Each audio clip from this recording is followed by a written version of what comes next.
Pri stavbe nového domu je výber okien jedným z najdôležitejších rozhodnutí, ktoré ovplyvňa kvalitu vášho bývania na 10 ročia dopredu. Okná v dome zohrávajú kľúčovú úlohu v mnohých aspektoch, vrátane bezpečnosti, ventilácie, dizajnu a najmä tepelnej izolácie. Preto je dôležité vedieť, na čo treba dávať pozor pri výbere ideálnych okien.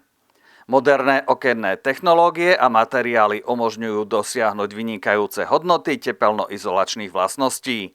Pri výbere okien pre novostavbu je dôležité pozerať sa na hodnotu tepelnoizolačného koeficientu.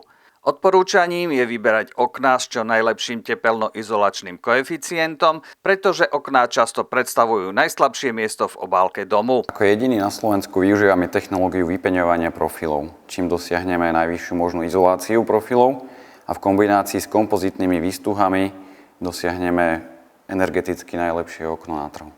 Pri výbere sa snažte o najlepšiu tepelnú izoláciu a aj funkčnosť a stabilitu. Vlepením trojskla do profilu, do krídla zabezpečíme stabilitu a dlhú životnosť okna. Pri stavbe nového domu nezabudnite, že okná sú kľúčovým prvkom, ktorý ovplyvňuje energetickú efektívnosť, pohodu a estetiku vášho domova.